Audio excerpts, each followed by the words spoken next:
Hello everyone, how are you? I hope you all are well. I welcome you all in my YouTube channel. Myself Dr. Vikas Kumar, Department of Psychology, RC College, B.R. Ambedkar, Bihar University, Muzaffarpur. Now in this video I am going to explain about the process of socialization. जैसा कि हम लोग जानते हैं कि समाजीकरण एक अर्जित प्रक्रिया है। व्यक्ति जब समाज में जन्म लेता है तो धीरे धीरे वह सामाजिक नियम, रीति रिवाजों आदि को सीखता है और एक सामाजिक व्यक्ति बनता है। इस प्रकार सामाजिक प्राणी बनने की प्रक्रिया ही समाजीकरण कहलाती है। मनोवैज्ञानिकों ने समाजीकरण की दो मूल प्रक्रियाएं बताई है। पहला है प्राइमरी प्रोसेस, प्राथमिक प्रक्रिया। दूसरा है सेकेंडरी प्रोसेस, गौण प्रक्रिया। प्राथमिक प्रक्रियाओं का संबंध परिवार से है, जबकि गौण प्रक्रियाओं का संबंध समाज से है। तो आइए सबसे पहले हम लोग चलते हैं प्राथमिक प्रक्रिया। इसमें जो सबसे पहला है वह चाइल्ड रेयरिंग प्रैक्टिसेस, यानी बच्चों की पालन पोषण प्रणाली। आपको यह बतला दें कि बच्चों के सोशलाइजेशन में पालन पोषण प्रणाली का बहुत बड़ा हाथ होता है। क्योंकि बच्चे जन्म के समय बिल्कुल ही कोरे कागज की तरह होते हैं, माता पिता द्वारा उनका पालन पोषण किया जाता है और उनके पालन पोषण के द्वारा ही बच्चे में समाजीकरण की नींव पड़ती है। समय समय पर बच्चों की आवश्यकता पूरा कर देने से उनमें संतोष का भाव उत्पन्न होता है, साथ ही संवेगात्मक संतुलन स्थापित हो जाता है और फलतः उपयुक्त सामाजिक व्यक्ति का निर्माण होता है। यानी आप जिस तरह से आप उसका पालन पोषण करते हैं उसी तरह के उसके व्यक्तित्व का निर्माण होता है। इस तरह से हम लोगों ने देखा समाजीकरण की नींव सबसे पहले कहाँ से पड़ती है? परिवार से पड़ती है और चाइल्ड रेयरिंग प्रैक्टिसेस के द्वारा पड़ती है। दूसरा है अनुकरण, इमिटेशन। आप लोगों ने सुना भी होगा कि बच्चे किसी की सुनते नहीं हैं बल्कि नकल करते हैं, है ना। आप जिस तरह का बिहेव बच्चों के सामने करेंगे बच्चे उसका नकल करते हैं, उसको उसी को आत्मसात करते हैं। इसीलिए आप देखिएगा कि आपका जिस तरह का व्यक्तित्व होता है, जिस तरह का आपका आचार विचार और व्यवहार होता है, बच्चे भी उसी तरह अपने को ढाल लेते हैं और आपके अनुरूप ही आचार विचार और व्यवहार का प्रदर्शन करते हैं। इस तरह से चेतन या चेतन रूप से दूसरों के व्यवहारों का नकल करना ही अनुकरण है। बच्चे समाज के अन्य लोगों के व्यवहार का अनुकरण कर ही सामाजिक व्यवहार सीखते हैं। अनुकरण ही सामाजिक व्यवहार सीखने की प्रथम पीढ़ी है। बच्चे अपने माता पिता, अभिभावकों, रिश्तेदारों, शिक्षकों, पड़ोसियों या अन्य बड़े लोगों जिनसे जिनका संपर्क होता है उनके व्यवहारों को अनुकरण करके ही सीखते हैं। इसीलिए बच्चों के सामने कहा जाता है कि कभी भी उनके साथ आप उनके सामने कभी गलत व्यवहार ना करें, नहीं तो उन्हीं का वो नकल करना शुरू कर देते हैं। अब जो अगला है वह संसूचन, सजेशन। सबसे पहले हम लोग जानेंगे कि आखिर क्या है सजेशन या संसूचन किसे कहते हैं।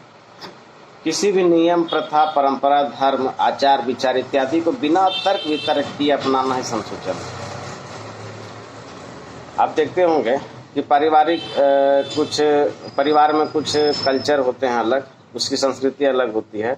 हम लोग बिना तर्क वितर्क किए उस कल्चर को अपना लेते हैं। यही प्रक्रिया क्या कहलाती है? संसूचन कहलाती है। बच्चे अनेक सामाजिक व्यवहार अपने पारिवारिक लोगों के संसूचन द्वारा सीखते हैं।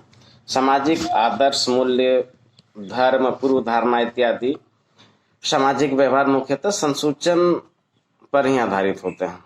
तो आप देखिएगा जो भी हम लोग पूजा पाठ की प्रणाली या जो आदर्श हैं, परिवार का आदर्श है, वो सब हम लोग बिना किसी तर्क वितर्क के क्या करते हैं? अपना लेते हैं। तो बच्चे भी यही काम करते हैं।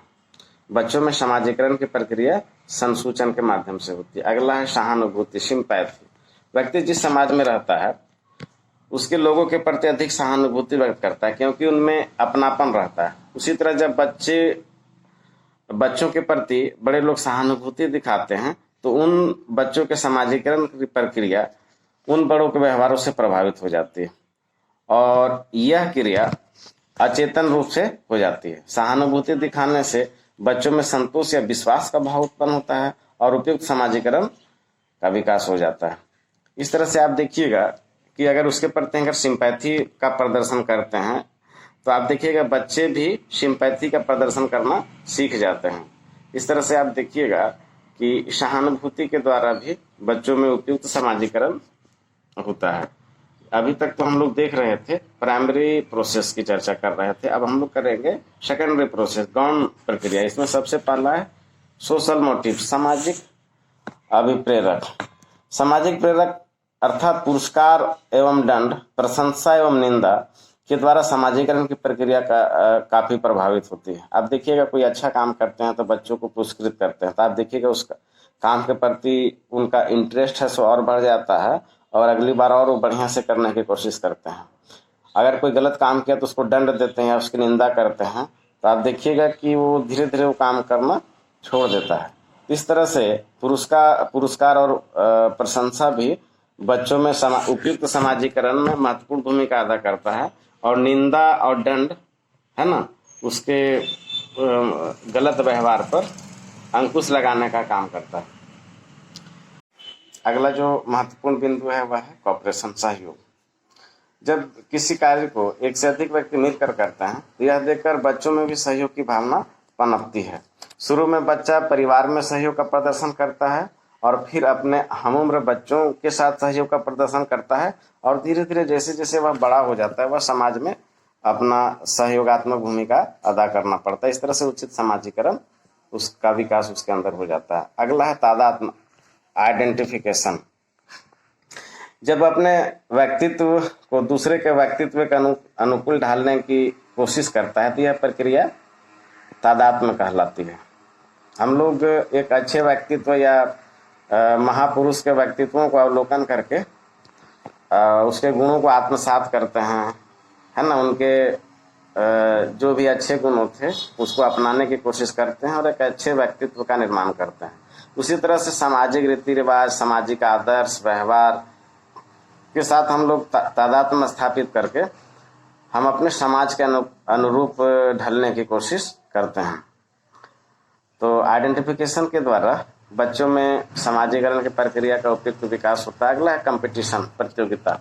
जब दो या दो से अधिक व्यक्ति किसी एक वस्तु को पाने के लिए परस्पर यत्न करते हैं तो यह प्रक्रिया प्रतियोगिता कहलाती है। हर एक व्यक्ति की यह चाहत होती है कि वह उसे सामाजिक प्रतिष्ठा सबसे ज़्यादा मिले, उसका आइडेंटिफिकेशन अच्छा हो, लोग उसे पहचाने, उसको जाने। इसलिए वह क्या करता है, दूसरे व्यक्तियों के साथ प्रतियोगिता करता है, और प्रतियोगिता द्वारा उचित समाजीकरण का भी विकास होता है। बच्चों में इस तरह की भावना आप देखते होंगे, इस तरह की भावना होती है, वह एक दूसरे से कंपटीशन करते हैं और उसको सफल होने के हमेशा प्रयास करते रहते हैं।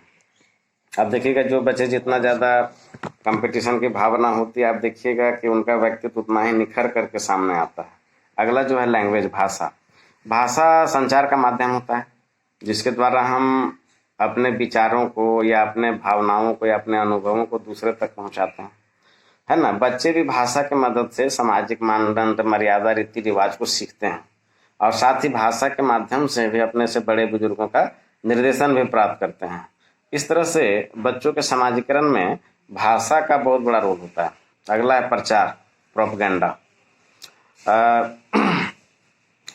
आधुनिक युग में प्रचार का बहुत बड़ा महत्व है। खास करके आप देखिएगा टीवी, रेडियो, अखबार, है ना, पत्र पत्रिकाओं के द्वारा कहीं ना कहीं किसी खास विचारधारा की प्रचार किया जाता है और हम कहीं ना कहीं उस विचारधारा को अपनाने लगते हैं।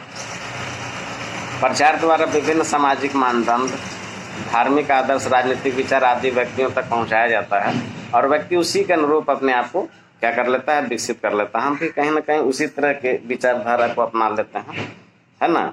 तो बच्चों में भी इसका बहुत बड़ा असर पड़ता है। जिस चीज़ का ज़्यादा प्रचार प्रसार उसके सामने किया जाएगा, उस चीज़ों को वो ज़्यादा सीखने लगते हैं। आप देखिएगा जितने भी टीवी में खाद्य पदार्थ या जो भी प्रसाधन सामग्रियाँ होती हैं उसका प्रचार देता है तो बच्चे उसके प्रति ज़्यादा अट्रैक्ट होते हैं और उन चीज़ों को खरीदने के लिए या उसको आत्मसात करने के लिए प्रेरित होते हैं। इस तरह से प्रोपेगेंडा भी समाजीकरण का एक बहुत बड़ा प्रक्रिया है।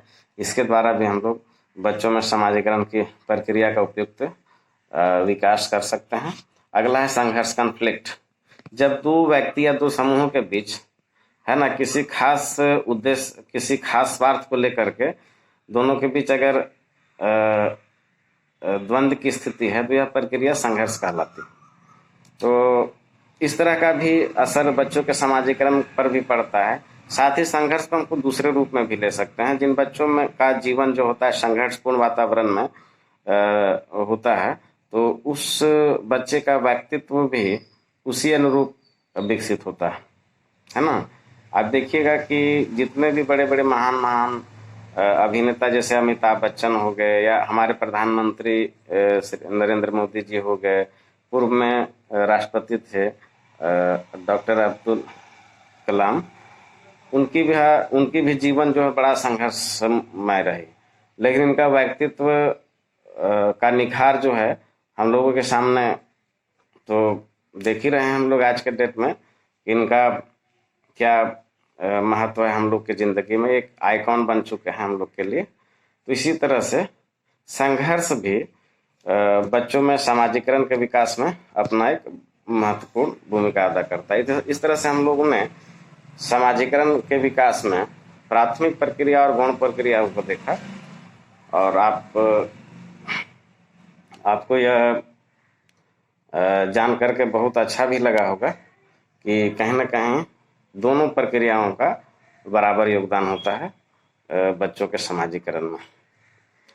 तो आज के टॉपिक हम यहीं समाप्त करते हैं। बहुत बहुत धन्यवाद। Be safe and take care. Thank you.